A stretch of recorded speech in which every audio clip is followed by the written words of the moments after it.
Sahana Vavatu Sahana Bhunaktu Sahaviryam Karavavahai Tejasvinavaditamastu Ma Vidvishavahai Om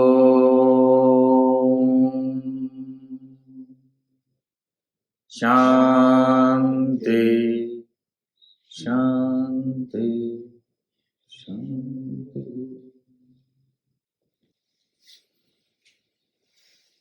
So chapter 5 of the Bhagavad Gita, Karma Sannyasa Yoga, the yoga of renunciation of action.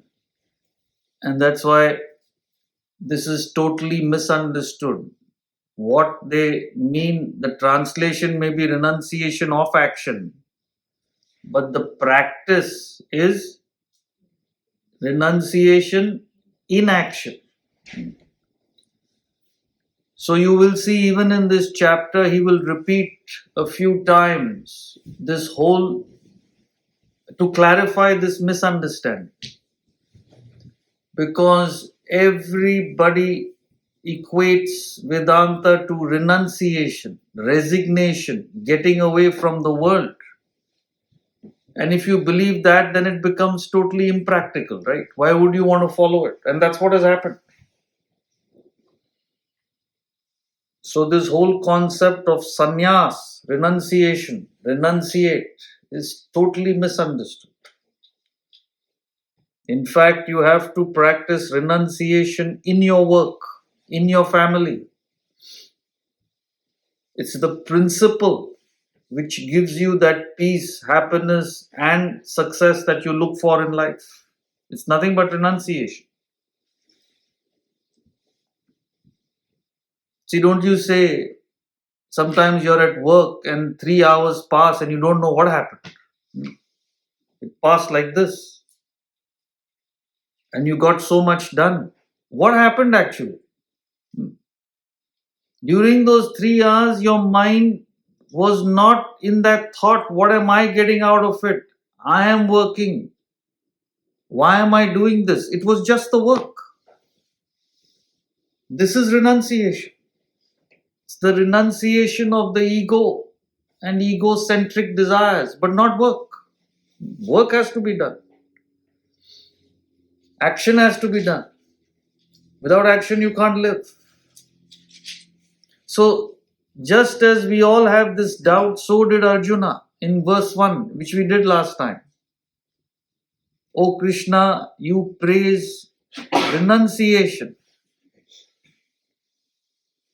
And then again, yoga, the path of action. Please tell me conclusively. Etayorekam. One thing tell me of these two. Which is better? And Krishna, knowing that Arjuna is a man of action, even though renunciation is a superior state, the state of renunciation, he says both renunciation and yoga and action lead to supreme bliss. But of the two, action is superior. Because Arjuna needs action. So he's talking something in reference to context. So for those of you who have not seen this before,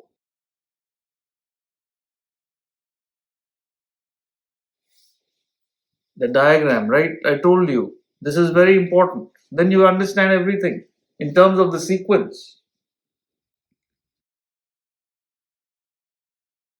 So a person who is not at all interested in spiritual growth, only in the worldly acquisition and enjoyment, is called Bhogi. He wants enjoyment, they all get sorrow, nothing else. Everybody, as they go through life, slip into stress and strain because there's no higher purpose. So the yogi, this is what he's talking about. When he says action, yoga, he means karma, bhakti, jnana. You have to gain the knowledge, practice devotion, and predominantly act in the world selflessly. This is karma yoga. After you do this, what happens when you perform these three yogas? Your desires get reduced. Now, all of you ask yourself, have your desires reduced? All the desires are there as they are. So it's a long way off. That's why you have to keep gaining the knowledge, keep working selflessly, practicing devotion. And a time comes when you have no desires for the world. The only desire left is enlightenment. That is the state of sannyas. So it's a higher state. There are two stages of the same path. And through concentrated meditation, you attain enlightenment. So it's a very systematic, structured course. This is what you need to understand. So only a sannyasi has renounced action because they are above it. But a yogi has to practice renunciation in action. This is the difference. And that's what Krishna tells Arjuna. Yoga of action is better. Because you need to act. The whole Gita is telling him he's a warrior, he needs to fight. Fight against his own family, but he needs to do it.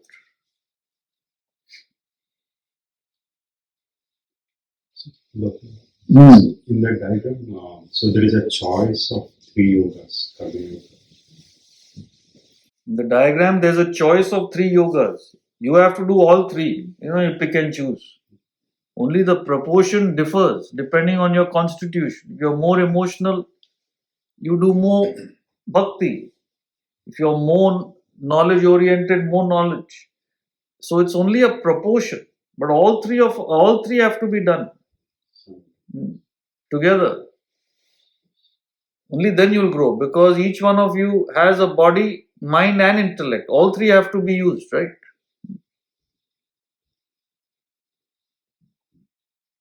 Intellect is smallest, so least knowledge. One eye in the morning, that's it.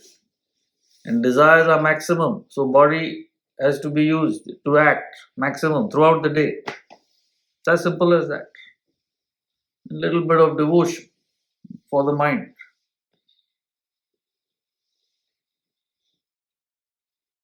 And then in the third verse, he gives the definition of a person who's reached that state of sannyas. Because you'll say, I am sannyas, I'll meditate. Everybody is trying that, right? So he makes sure wherever he mentions he should be known as a sannyasi who neither hates nor desires. Free from the pairs of opposites, he is easily set free from bondage. This world is pairs of opposites, joy and sorrow, health and disease, honor and dishonor, wealth and poverty, birth and death. So we are totally affected by these pairs. You can't say the birth of a loved one and the death of a loved one is same to you. If it's the same, then you reached sannyas. So nowhere close. Nowhere close. So that's what he's saying. You have to be above them. Then you are ready for liberation, set free from bondage.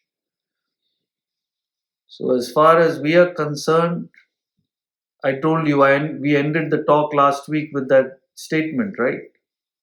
The biggest problem in our life is we are dependent on external factors for internal happiness. This is bondage. You are bound because you're dependent. So you become a slave. If your spouse's mood is good, you feel happy. If their mood is bad, you are agitated. So you are a slave of their mind. How their mind feels, you feel.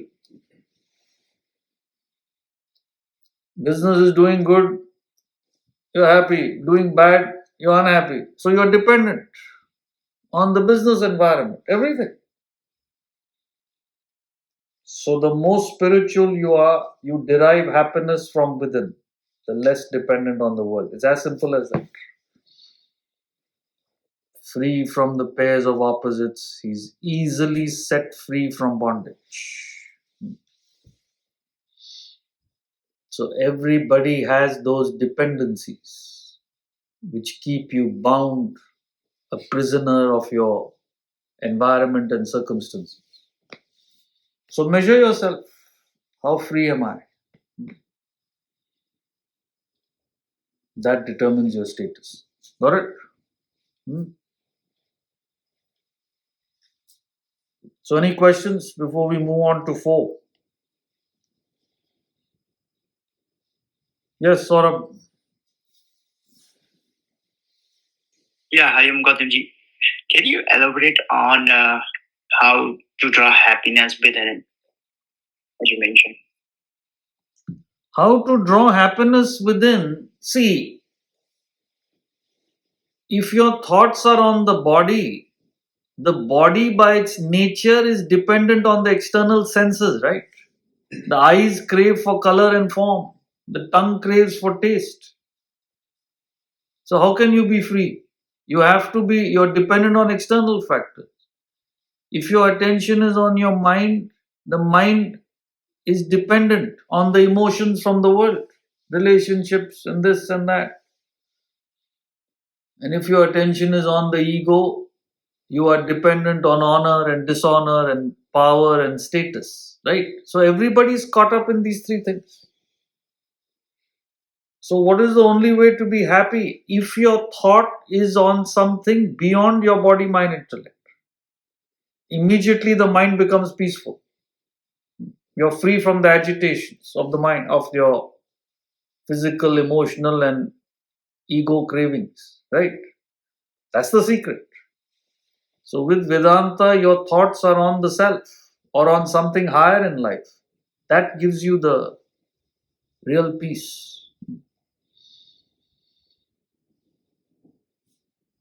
So, you are in a state of happiness till you hit the ultimate bliss of enlightenment. This is the beauty of this path. Otherwise, the desires just go on multiplying till you become more and more miserable in life, more and more dependent. So you see people even in advanced old age, totally dependent, totally stressed. There is no independence at all. From their life, it has gone to their children's life, the dependence to their grandchildren, whatever, but completely dependent. Just multiplies. Got it?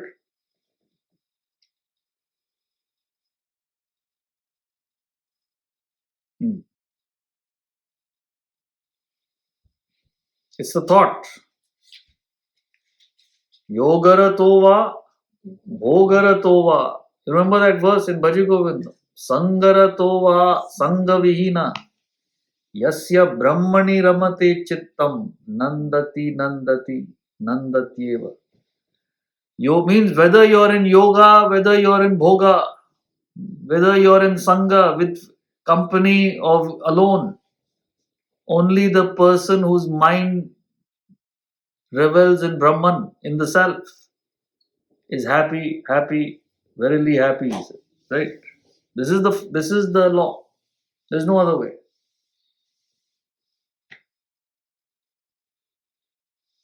In fact, in the 5th chapter, in the later, he says that Bahya Sparsha when once you're unattached to external contacts, you find the bliss in the self.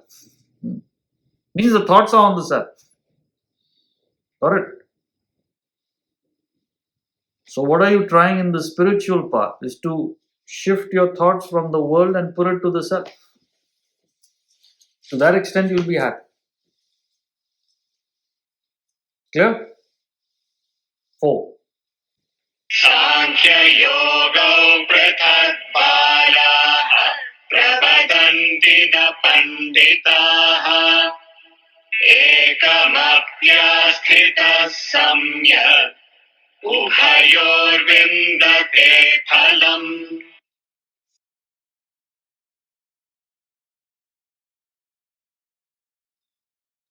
Bala, children, not the wise, speak of Sankhya and Yoga as different.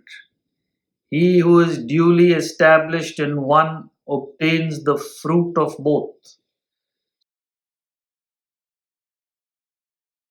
So what Sankhya here is meaning contemplation, meditation, sannyas in other words. So in other words he's saying children means the ignorant, not the wise think of sannyasa, renunciation and action as different. Only people who don't know think they're two different paths. He who is duly established in one obtains the fruit of both. In other words, once you're established in yoga, you become sannyas, right? And once you're established in sannyas, you get the self, the goal. So these are just stages in the same path. As long as you're committed, you'll attain the same thing, which is enlightenment. So, see, you must look at it from Krishna's point of view. He's been explaining to Arjuna since chapter 2 what is knowledge, what is action, and still Arjuna keeps asking. So, it's almost like you're a child, Arjuna. Chill, because he's not telling him directly, but that's what it means. Because Arjuna keeps on saying, should I do action? Should I do renunciation? He thinks it's different. So he says, Arjuna, children only think of it as different. Not you, but a great diplomat, Krishna, you know that. So don't worry. So when people talk, do you follow Advaita, Vashishta Advaita, and some schools of Vedanta, and do you follow Shiva? Nobody knows what they're talking. So any person who knows is like children prattling. They're all the same. So you won't even get into the discussion. Would you get into the children's discussion? Is a blue marble better or a yellow marble? And they're fighting with each other. Will you get there? No, I think red is best. Then you're a child, right? So there are people in this audience who've told others, in a full audience, in a full room. One fellow is blabbering about Gita and one fellow is across the room. Why don't you shut up? You shut up, you. There's a big fight going on. And I'm the cause. So, actually, because so if you're mature, you just say, let them prattle. Children, not the wise.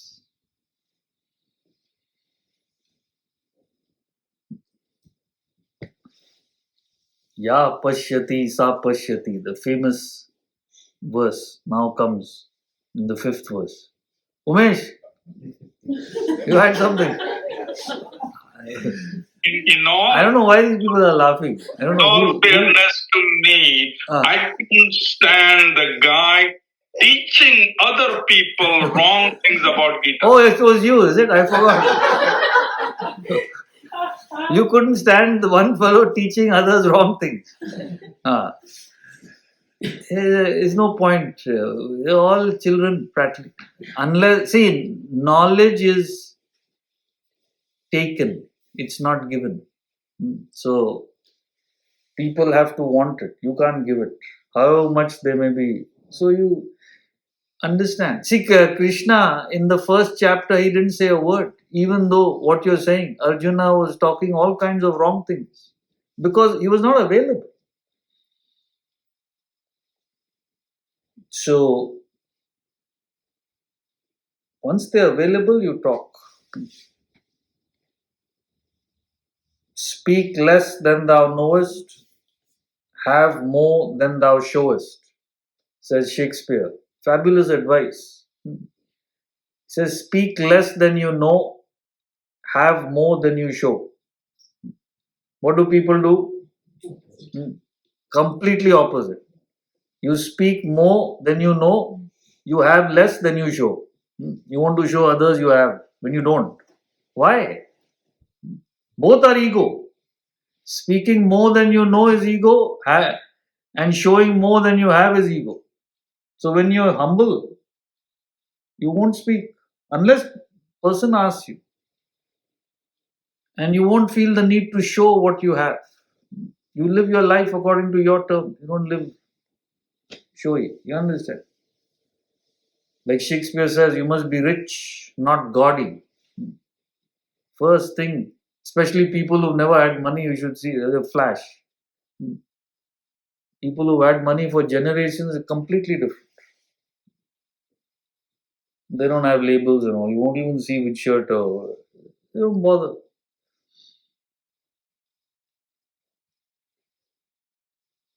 Now, if people just had money, there'll be 10 chains, all designer.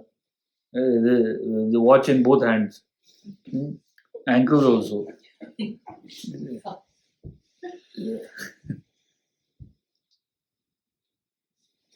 Yes, Christina.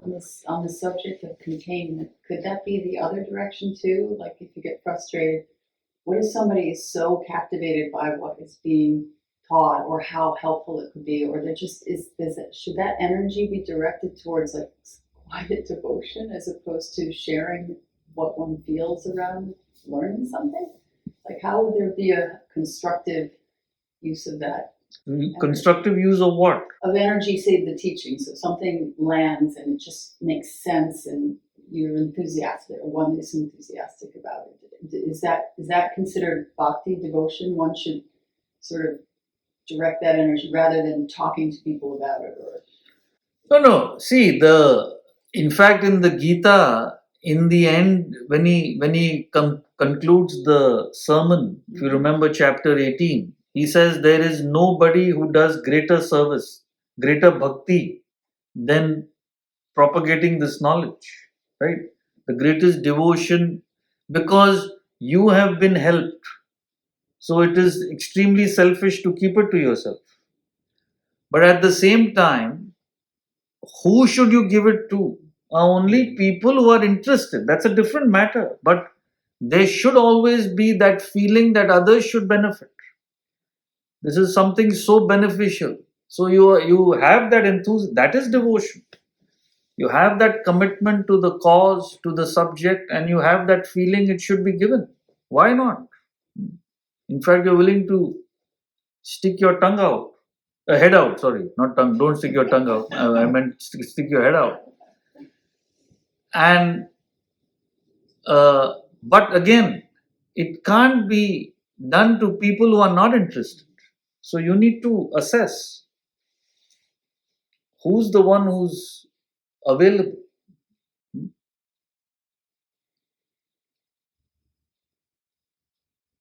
See, in the rhyme of the Ancient Mariner, it's a beautiful poem by Coleridge. Coleridge read Vedanta, so he put it in the form of this Ancient Mariner, the journey of life to enlightenment. So this mariner leaves a selfish person, he goes through the trials and tribulations, comes back enlightened. That's the theme. He's so full of hate, These slimy creatures upon this slimy sea. And then he shoots an albatross, and all the sailors curse him for that. And they put it around his neck. Albatross is a big bird. And that's where the saying came, I've got an albatross around my neck. They normally use it for the spouse, but that's where it came from. I'm just telling you. Now, where you use it, what do I have to do? So he understands then. he changes his whole attitude. And that's those famous lines, right? He prayeth best who loveth best, both man and bird and beast. He prayeth well who loveth well, all things, both great and small. So he develops universal affection, understands everything. That's the point. And then when he comes back, why I'm telling you, he sees 3 people going to a wedding. And he says he caught one of 3. He held him by that glittering eye. So what it means is the 3 means what? Sattva, Rajas, Tamas, the 3 types of humans. Tamasic, ignorant, indifferent. Rajasic, desire-ridden, selfish, agitated. Sattva, the spiritual. So only those, he says he held only that guy. Other 2 went away. Going to the wedding means people are constantly looking for acquisition, enjoyment. But there will be that one person who says, no, there has to be something more to life. Only that person can understand. So you got to wait in the sense, when a person is interested, then you got to talk. Otherwise, it doesn't make sense.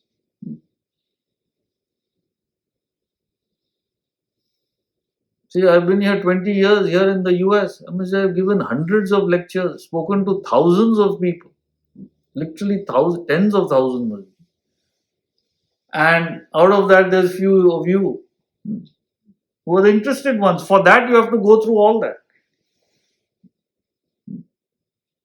This is the proportion. We know that. I'm not frustrated or this, because that is the law. Those few people who are interested. So why are you wasting your time? Of course, you should be looking. We keep having these events. We keep advertising. You make people aware. Out of that, so few of you have come. It's like that, right? So definitely, if you benefited, you should. That is devotion. Devotion to the cause. It's called in Sanskrit Rishi Rina. It's the debt to the ancient sages. They have put in their heart and soul. You have benefited from their knowledge. If you say you benefited, I have taught you. I have got it from my guru. My guru got it from his guru. This goes thousands of years. So what about all those great souls who have carried the knowledge? So you have to make sure you carry it. Carry it in the sense, first you must learn it. That's the best way. The more you grow, people will come to you. You don't have to wait for people. And as a karma, yes, you must work towards spreading it. In fact, we're planning to do it in person, but we're doing it online, so everybody can benefit in November. So we got that thing? Yeah, afterward. We'll show it at the end. Talk on the law of karma, how interesting talk, interesting subject. So those are the times you can invite people. It'll be online, so it's very easy. Introduction to this whole concept of what is happiness, how do you succeed, what is destiny, life. So we keep doing that, right? So send it out to all your contacts, and 2 fellows will come. The rest of the 100 will think this is a mad woman. That's all. What do we get? Sneha. Hi, Guruji. My question kind of segues very beautifully into what you just said, including the joke a la Umesh.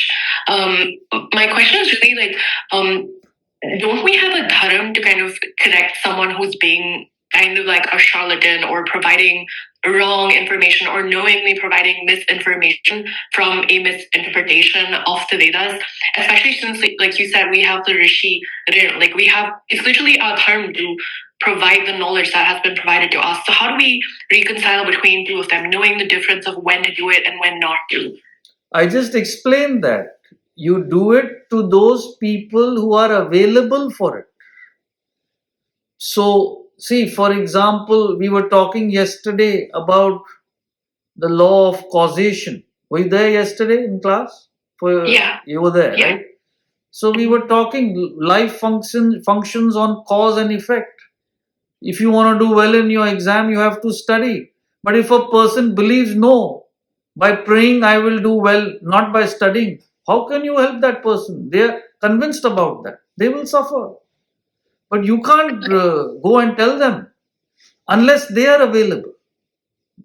Sure. So in the same vein, if someone in front of me is giving misinformation and someone else is consuming it, then I should do nothing, inaction? If that person is not available to hear your point of view, then it's worthless. They will not listen. That's what I'm trying to say. Of course you should. If the person is available, if the person is willing to listen to you, of course you should give that look. But if the person is convinced that what they're doing is correct, no power on earth can change that. No, this is more like the person giving the misinformation. So the person receiving it is kind of is null So and you void. want to tell the person who's giving it? That's what you're saying? No, correct the information that's been given to the receiver. Again, same thing. If the person giving it believes that he is correct, it's the same principle. Okay. So then there is a fight. One person is fanatic and you try and change that person, that's called fighting. Then you have to fight. It doesn't work.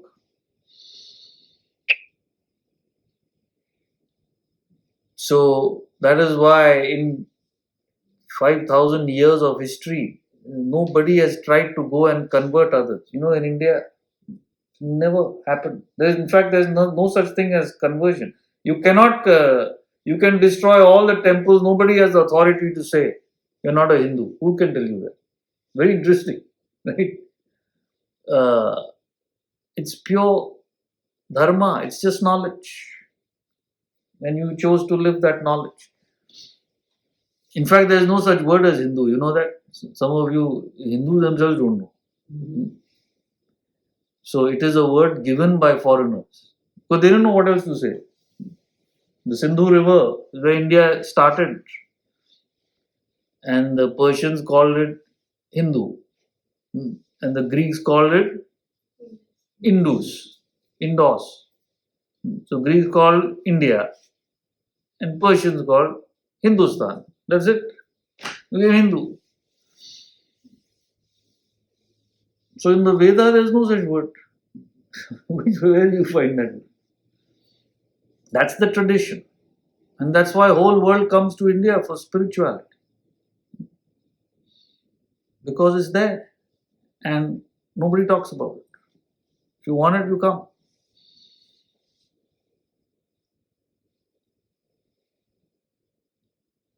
It doesn't work.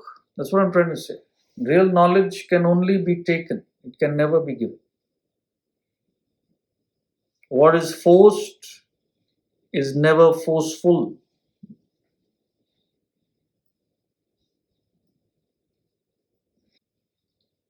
5.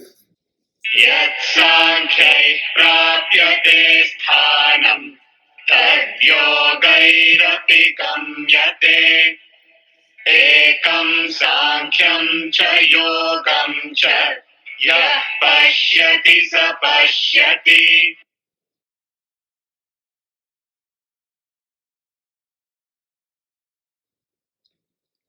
That state which is reached by the Sankhyas is reached by the yogis also.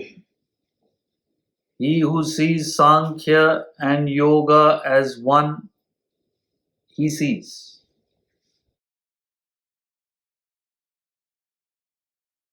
So, what he's saying here is continuing again, because that feeling that renunciation and action are two different things is so entrenched. Even those days, people didn't understand. So he who understands this whole thing, ya pashyati, sa pashyati, one of the great constructions in the Gita. Ya pashyati means he who sees. Saha pashyati, he sees. So he who sees it, sees it. He who doesn't see it, doesn't see it. Coming back to what the question was just asked. Either you can understand this or you don't understand. Either you have the eye for it or you don't. So how do you know this is the truth? See, it's like one person says 2 plus 2 is 8. One person says 2 plus 2 is 9. One person says 3. One person says 2 plus 2 is 4. Now either you understand it or you don't. There's no, how can you explain that? If a person says 2 plus 2 is 5, what can you do? He believes that. But a person who understands the truth sees what it is. So once you understand, you understand. So Vedanta is like that. Once you have this clarity, with this knowledge, you see the whole picture of life so clearly. And you see everybody making mistakes after mistakes and suffering, and they don't have a clue what it is. In their business, they take loans after loans. In their relationships, they fight and they impose their views on their spouses and children. And it's a mess everywhere. Whole world, you see it. Because they don't understand anything.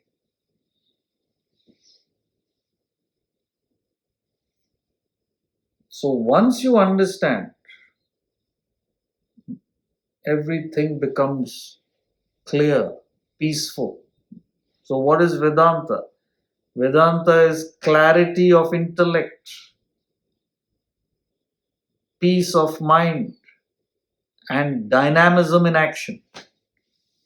This is what he means. He who sees it, sees it. When you understand, you have a clear picture of life. Your mind is peaceful because you're not selfish.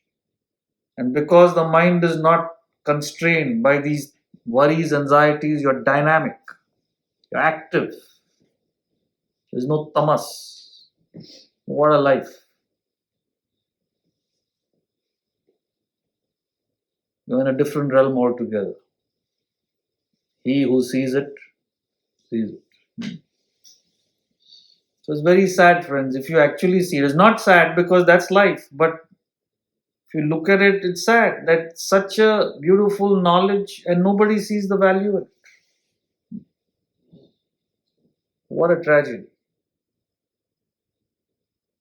So some of us who've understood this and who have put in our heart and soul to live it, you feel for humanity.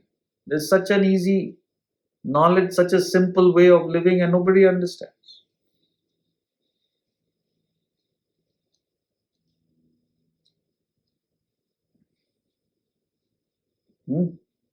Ya pashyati, sa pashyati. He who sees it, sees it. Now don't go around telling your wife, either you see it or you don't. Even to say that, you must understand who you're saying it to.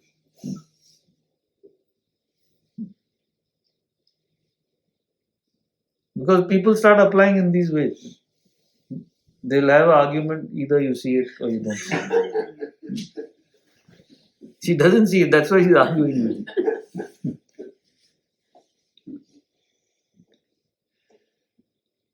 Roxanne? If the world runs on cause and effect, what would the cause be for the blindness? For the blindness of the world is ignorance. They don't ignorance of the self. See, what you see, there is a physical body, mind, intellect, and these three equipments, which is you, contact the world of perception, emotion, thought, right? That's all you know. So you don't know that there is a self beyond all this, which supports the whole thing.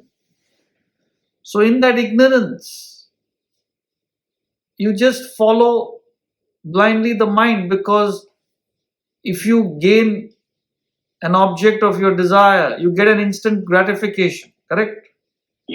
So that's the blindness. It's ignorance of the reality followed by the instantaneous pleasure of the world. That's made everybody completely blind to the truth. So you just helplessly, it's like that mouse, no? You've seen in the psychology experiments, right? If you understand, it taps it, it gets a sweet, it goes on tapping, it'll go on running around. Humans are like that. That's what one author said. The trouble with the rat race is, even if you win, you're still a rat. Huh? That you don't understand. So that's the cause, Roxanne. If you want one answer. Yeah, but my question is, why are we that way? Because we are that way, but why is that a setup? Because the whole human condition is built on gaining happiness. Happiness is your real self, is your real nature. So you'll do anything for that. And since the world provides an instant happiness, you become enslaved by the world. You don't realize that the real happiness is not in the world. That's the blindness. So your real nature is Atman, the self, which is infinite bliss. You've left that state. This is ignorance. So once you've left that state, you're helplessly trying to get back to it, trying to get the real happiness. There's no other way. There's nothing else you can do. And since the world provides you a glimpse of it, you're totally enchanted by it, not realizing that it soon becomes sorrow and nothing else, and will end in death. So we don't understand that. That's the blindness. So it needs a lot of maturity to say, no, what is beyond this? This is just temporary, death-bound existence. So then you start gaining the knowledge, right? That's when you start seeing things. That's what he's saying here. He who sees it, sees it.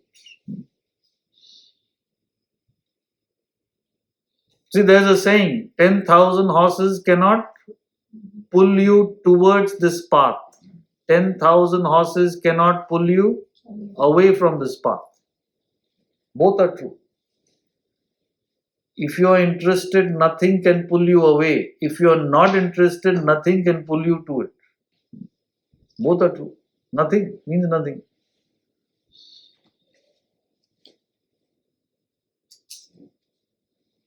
So the cause of the blindness. See, it's given in the first chapter of the Vedanta treatise. Remember this example, all of you. You put $10,000 in currency notes in one hand, and you put one piece of candy in the other hand, and go to a 2-year-old kid. 2-year-old. What will it look? It will just search, it will just reach for the candy, right? You're asking, Roxanne, this is humanity. You're saying, why is the kid blind? Now you answer the question. Number one, it doesn't understand the value of the money. It doesn't understand that with that money you can buy 100,000 candies. And it knows only the instant pleasure of that piece of candy. This is humanity. You don't understand the value of the self because you can't see it. Like the kid doesn't know what money is, doesn't see it. And you only know the instant pleasure of the world. So what will you do?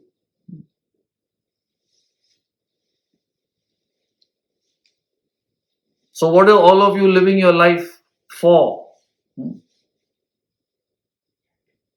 What are all of you living your life for? It's that next instant pleasure. A guy in school says, if I get to college, he can only see that instant gratification of getting into college. Now he doesn't understand. The minute he gets into college, now he wants a job. Now he wants this. The minute he gets a job, now he wants to be CEO. He can't see that there. So similarly, all of you are saying, if my daughter only gets married. You don't understand, it's not that. Married to whom? Then you say, if they don't get divorced, I hope. Then when are they having children? Then how are they raising their children? You can't see all that. You can only see once she gets married, that's it.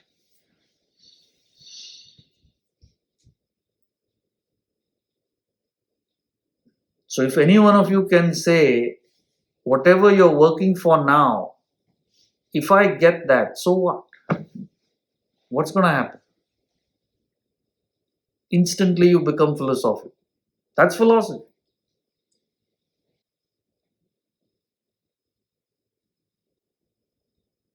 So he who sees it, sees it. Right?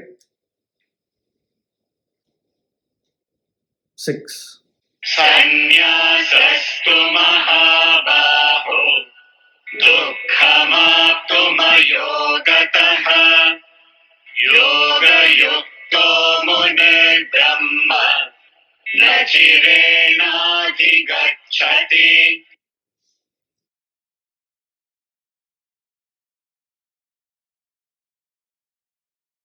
But renunciation, O Mahabaho, is hard to attain without yoga, action. A sage well established in yoga, Yoga Yukta Munir Brahma, attains Brahman ere long, Nachirena.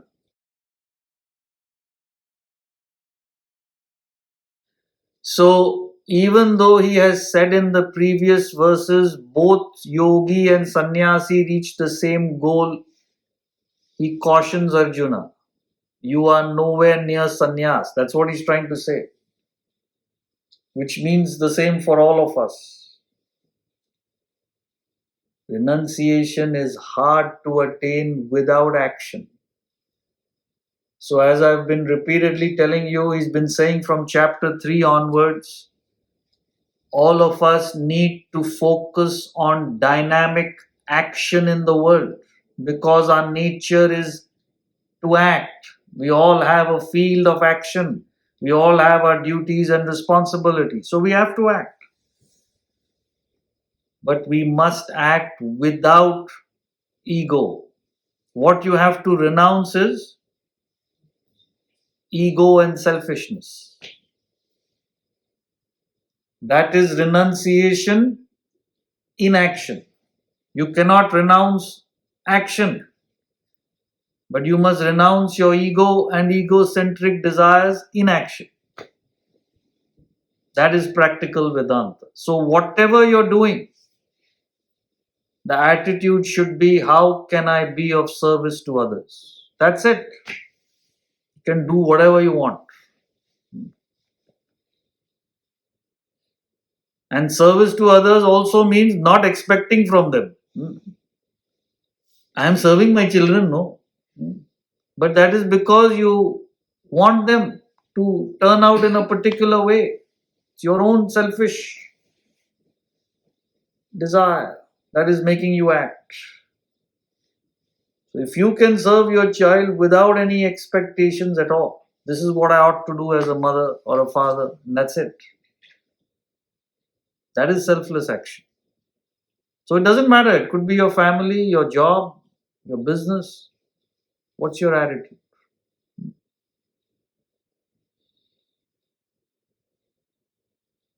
You can charge your fees or your money, but the attitude should be to help your client, your patient, your colleagues, your company,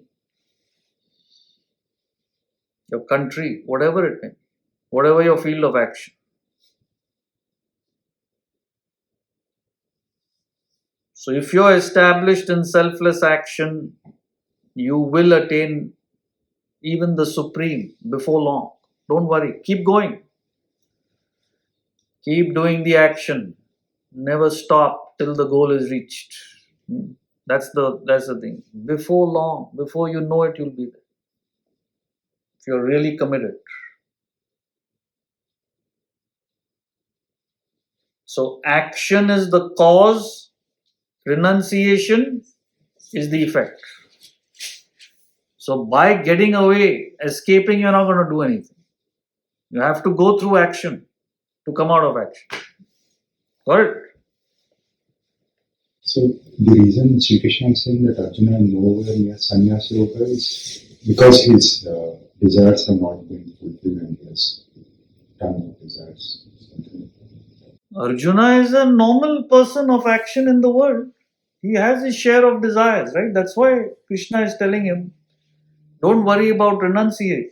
See, what did Arjuna want to do? He wanted to renounce the battle and go away, escape. So he's saying, so you must understand in that context, Krishna is teaching him, you cannot get away. You need to act, right?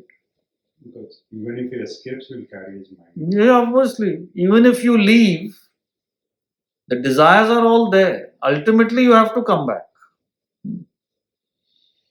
In fact, he tells him in the Gita, even if you decide not to fight, your nature will constrain you sooner or later.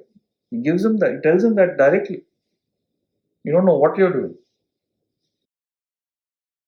They say action is the cause and the renunciation is the effect, right? Just implies that the knowledge is the cause and the renunciation is the effect. Action is the cause, renunciation is the effect. Does it imply knowledge is the cause? See, it's implied, right? It's understood that when you act, you are acting with understanding for a higher purpose. How can you act otherwise? Everybody is acting. Are they growing spiritually? Nobody is growing. Whole world is acting. It's only when the action is backed by knowledge that you will grow to renunciation, right? So keep gaining the knowledge, keep acting. Nothing else we have to do. Devotion will also grow. The more your desires reduce, the more the feeling towards the self will shine forth. So you focus on gaining the knowledge and acting. Even devotion will develop. You understand? It's automatic. So, Gopalji, even if we do this, we tend to get caught up in the action itself. How do you prevent it practically? I mean, you start indulging. Even if you start doing selfless action, you get caught up. Yes, that is always a danger. Number one, because selfless action is far more enjoyable, far more captivating than normal action. So there's a tendency to get attached, right? Get involved, like you're saying. I am doing this. I am doing something noble and selfless. It's a very, very subtle, very powerful involvement. You're absolutely right. That is dangerous. So you have to constantly keep the goal in mind. This action is just a means to get to the self. Now, why am I getting caught up in it? Right? So you're right. You have to always maintain awareness. Why are you doing it? People are praising you, they're saying you're doing great selfless work. Is that why I'm doing it? To get praise? I'm doing it because it ought to be done to reach the higher, right? So keep that awareness. It's very difficult, you're right. So is that you keep going back, like probably periodically checking where you are and what's... Do you need to periodically check? Of course. You have to do quality control, right? A product goes into the factory and it's processed. The factory has a quality control, right? That what product is supposed to come out is coming out. So you have to always periodically take stock. Where am I getting caught up? And if you have any questions which you cannot address, you must ask them to your teacher, right? Ask them to somebody who has a better intellect than you to find out where you may be getting involved.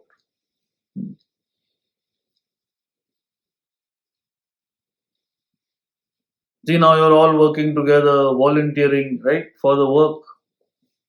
and there'll be differences of opinion. You may not like somebody else's personality. Now, is that why you're working? Who cares how the person is, whatever it is? I'm giving an example. I'm not saying you have that problem, but why are we working? The purpose is to serve Vedanta, right? Now, what difference does it make if there's somebody who you don't like or somebody who doesn't behave as you want, right? Why are you letting your ego and personalization come? So you got to analyze that. And what is the test? And agitation, correct? The minute the mind is disturbed, that should be your test. Because the mind is disturbed when its own desires are obstructed, are unfulfilled. That's the only time you're agitated, right? So I would say that is the easiest thing to look for. Problem is always agitated. Now what to look for? So, no, but you're working, there should not be an agitation. You're working and you're doing what ought to be done. Suddenly there's a feeling of disturbance. No. The general, see, it's easy to say now. What will happen when it comes? That person is behaving like that, that's why I'm agitated. You have an easy justification and you won't get anywhere. And there are all other champions around you who will agree. Yes, that person, who can get along with that? And that person, all mindfulness together. So everyone believes that, right? That's the world. I get a lecture sometime. You have a mother-in-law like that, then we'll talk. You have a sister-in-law like that. You have a wife like that. Nothing to do. It's your mind which is disturbed by the behavior. Don't blame the world. So simple test.